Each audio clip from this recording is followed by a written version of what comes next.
Good afternoon.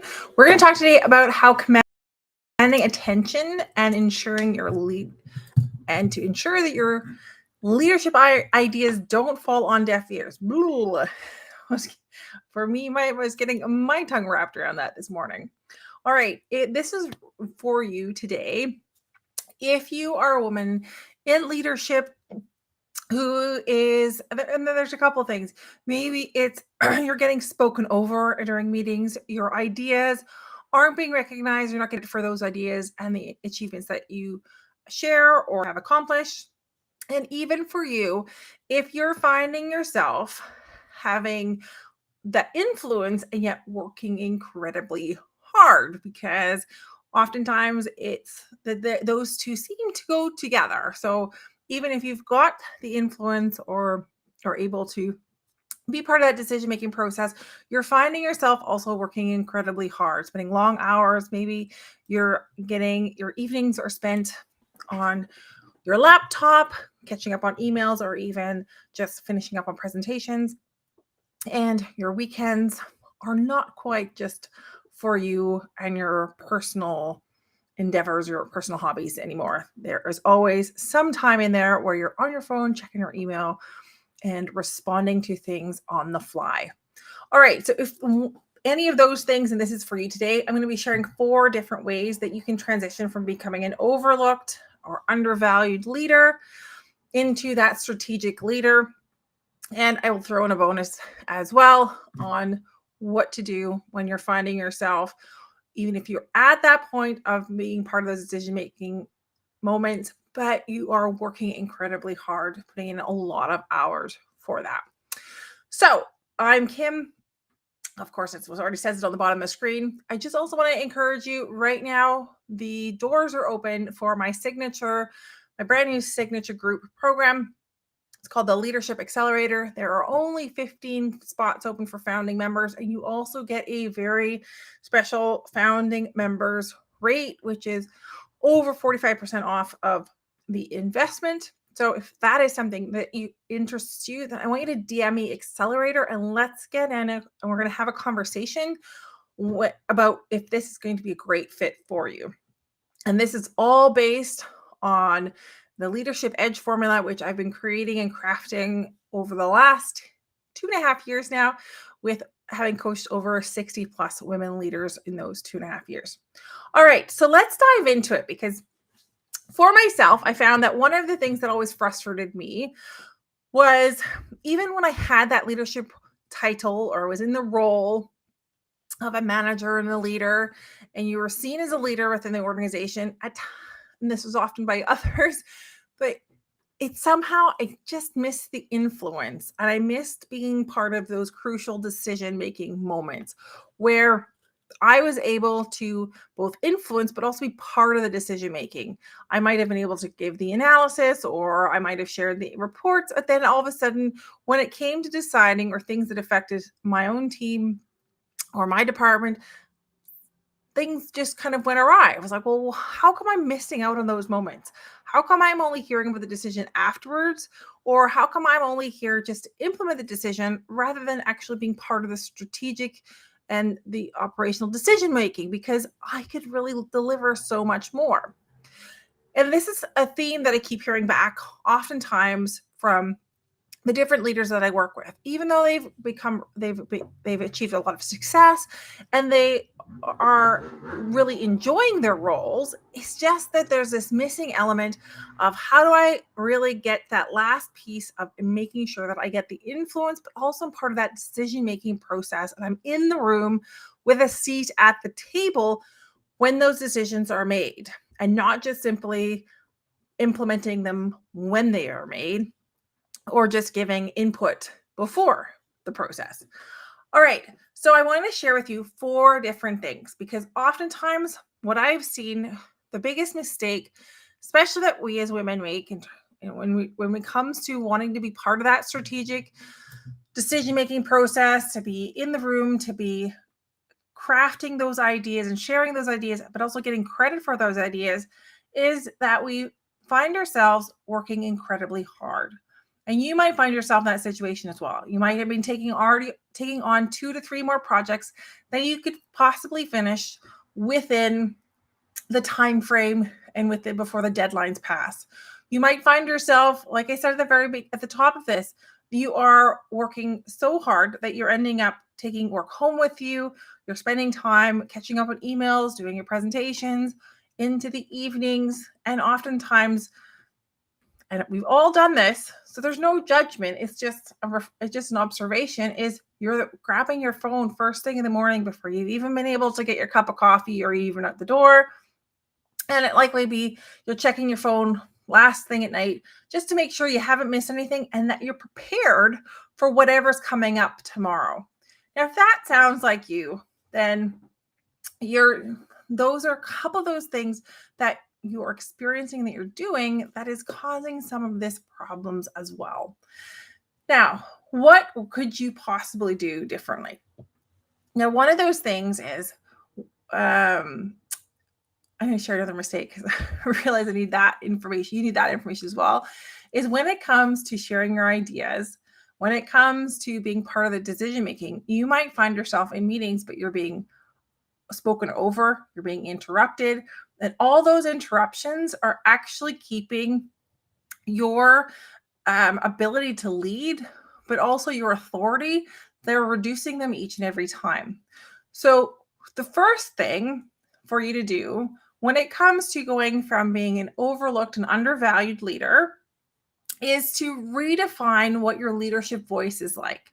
So consider that you want to craft a narrative that makes sure that your valuable insights don't fall on deaf ears or aren't overlooked, or what I consider even worse, being taken credit for by somebody else. You want to make sure that each and every idea that you share resonates and leaves an impact. So when it comes to how you speak, how you're showing up, what's your presence like in those meetings, in the hallways, in your office, you need to ensure that you create a very powerful narrative around you. So the first one when you want to transition from being overlooked, undervalued, to becoming that go-to strategic decision maker and strategic leader is ensuring that you have redefined your leadership voice. Number 2, and this is a mistake that I see a lot, is because you're working harder. And I promise you, even if you are getting that strategic influence, we would talk about the amount of effort that it's causing or that is taking for you to achieve that. Is that there's this belief that the harder that you work, that your achievements, people will recognize your work and your achievements, right? That age old, like, hey, you know what? My achievements, my work will speak for itself. And what you're finding is that in reality, it isn't actually happening, or you keep wondering, well, when will they actually see how valuable of a person that I am, how valuable of a leader that I am, all the while you're watching other colleagues, possibly less capable colleagues or less talented colleagues or less knowledgeable or inexperienced colleagues get promoted above you. And you're like, well, I'm working hard enough. I'm doing all the things here. Like, hello, don't you see me? Well, in that, the second thing that I want you to consider, and the second element that is needed when you are transitioning from being that undervalued, that overlooked, and in this case, the overworked leader, to that strategic decision maker, that go-to strategic leader, is building unshakable confidence in yourself. One of the biggest things that I find is that there is the lack of trust in you, in your own strengths, in your own unique strengths, in your perspectives. And because that trust in yourself, that trust in you to get the results that you wanted, and the trust in you that you are more than capable of meeting any of the obstacles or any of the challenges that may be coming up in the future, is also causing you to be smaller and less powerful and more timid when it comes to your communication. So if you're finding yourself, I need to communicate even more effectively, more influentially, I would also ask you to take another step back and first look at yourself. Okay, do I trust myself? Do I have confidence that regardless of what the challenge or the obstacle that comes in front of me, that I will be able to succeed in that? If the answer is yes, then let's start looking at your leadership voice. Okay, so step 2 is building that unshakable confidence in yourself. Because when you have that genuine confidence and it radiates from inside you all the way out, you really become that leader that everyone seeks for guidance. And just look around you. If you consider even the smartest of people, right? Oftentimes, the ones that get sought out for advice, for decisions, aren't necessarily the ones that have all of the knowledge. It's not the competence that gets them to be being sought out. It is the confidence that they radiate with the knowledge that they are and experience that they already have. So if you have got the experience and you have the knowledge and people are still not coming to you, your leaders, your managers aren't coming to you to seek you out to include you part of the decision making, one of those might be that there's a lack of confidence from yourself, within yourself, that is causing you to diminish yourself and be more timid. And again, confidence is going to trump competence when it comes to being sought after in terms of included for advice or being part of that decision making. Just to be clear, I'm not saying you can ignore experience and knowledge. It is how you radiate and how you communicate across you. If you are not confident in yourself, then it gets really hard to pretend to be confident and put on that mask and communicate in a powerful way, creating a powerful narrative if that confidence is missing. So 1, redefine your leadership voice. 2, building unshakable confidence in yourself. Now, if you're just joining in, again, feel free at any point in time to drop a comment in the chat or in the comments below. And as always, send me any DMs if you've got any questions for me. And as a quick little plug in here, remember that my new signature program, the LeadHERship Accelerator, the doors are open. We are starting our first call on Tuesday. So there is still plenty of time to get in there and be part of this group, a very select and intimate group of no more than 15 women leaders who were all transitioning from being undervalued, overlooked, into the strategic decision makers, the sought after strategic leaders. Now, let's get back into this topic today, right? So how you can command attention and ensure leadership ideas don't fall flat on deaf ears, or don't fall on deaf ears.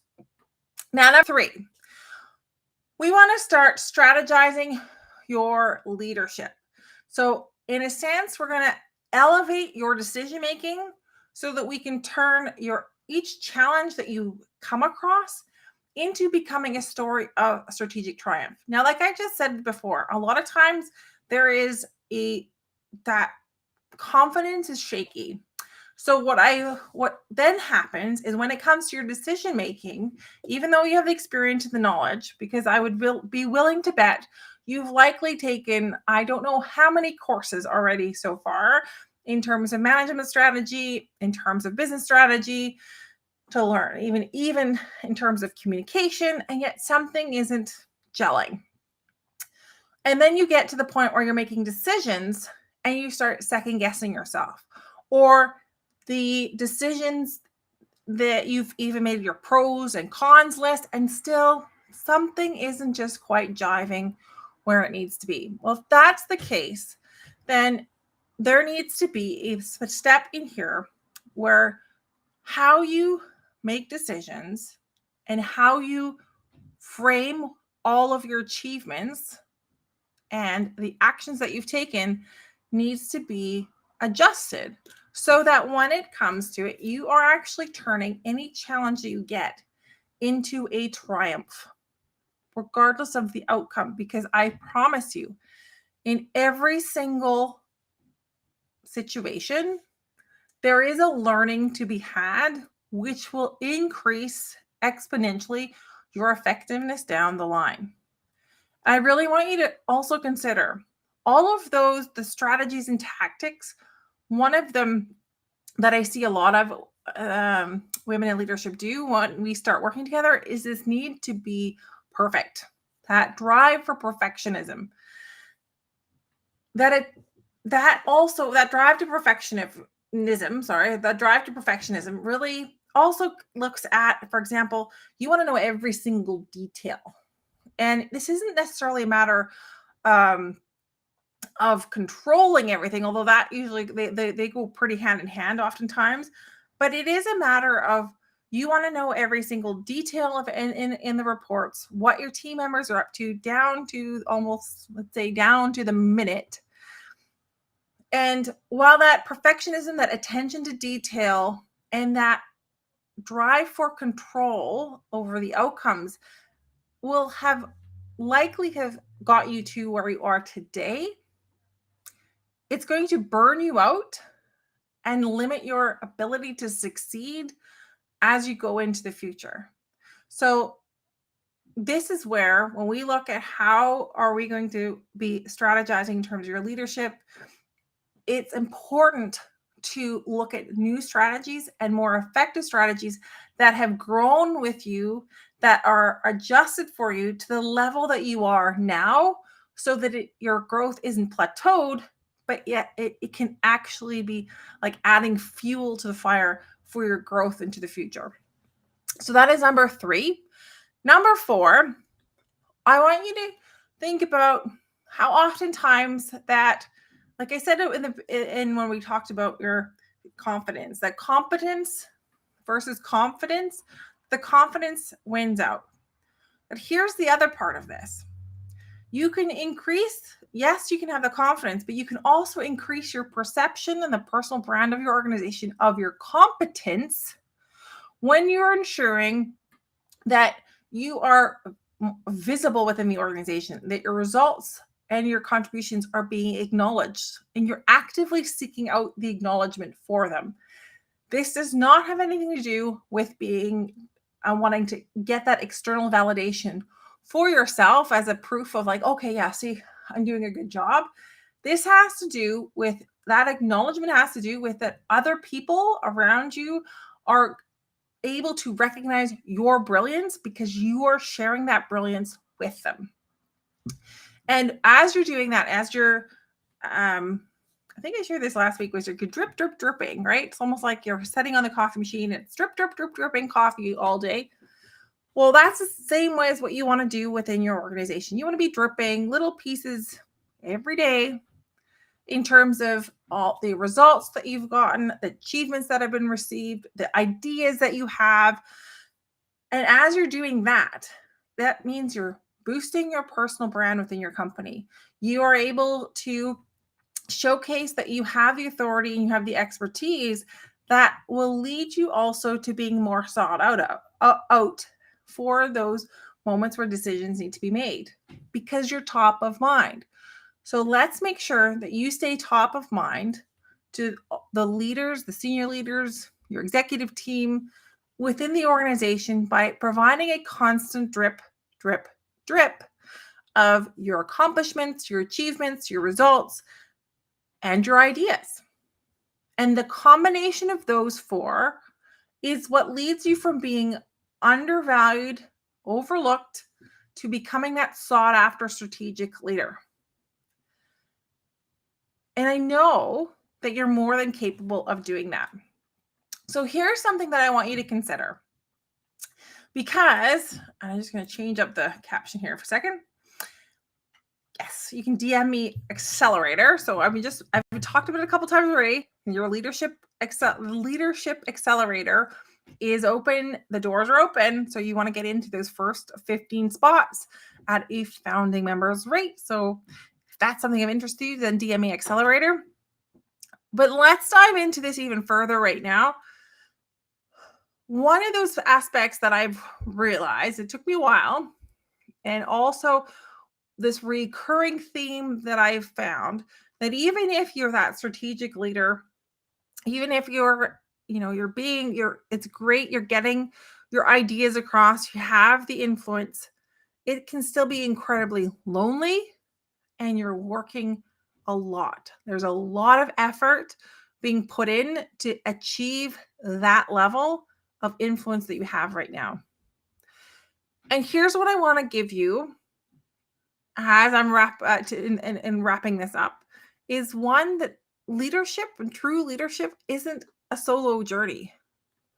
So it's about creating that community for yourself with your network, but also creating that community for you where your unique strengths are going to be celebrated, where you can lean on and learn from other amazing women and other powerhouse women who've been right where you are already. And also, the last realization that I want to share today is realizing that sacrificing all of your personal time in order to achieve your leadership success or your career ambitions, well, that's a thing of the past. So consider what would be possible for you if you could lead with power and influence, be decisive, and still have time to have that glass of wine or read that book at the end of the day, where you're coming home and have the patience and the excitement to be present and enjoy the time with your family when you arrive home, rather than even needing some time to switch off and find yourself being irritable and just kind of cranky. So if any of this resonates today, then let me know, send me a message or DM me Accelerator, and we will have a conversation with regards to the new signature group program that I have started or that is launching this week. And even if you just want to have a conversation, slide into my DMs. It is a fantastically safe space. It's a space that I have created specifically so that it is safe, because I have lots of questions that come in there from different women and from being an individual contributor all the way up to the executive level that are asking me questions about their different leadership challenges, the difficult conversations that they have to walk into, how to adapt their leadership style, because some leadership styles, you might be more collaborative and there's a necessity, situations come up where you need to be more authoritarian. All these challenges, you're not alone. So if that's the case, send me a DM and let's have a conversation. And I would love to hear what's going on for you in your leadership journey today. And I know that if you've got a challenge that you're not sure how to get out of, that I can help you find and strategize your way to a successful outcome. All right, that's it for today. Again, DM me Accelerator if you want one of those few spots that are still available within the LeadHERship Accelerator. First call starts on Tuesday, so I know you've got the whole weekend to get yourself prepped and ready to dive into that. I look forward to it. And thank you so much for listening. And as always, feel free to slide into my DMs when you've got a question or if there's anything else that's on your mind that you'd like a response or an answer to. Have a great weekend.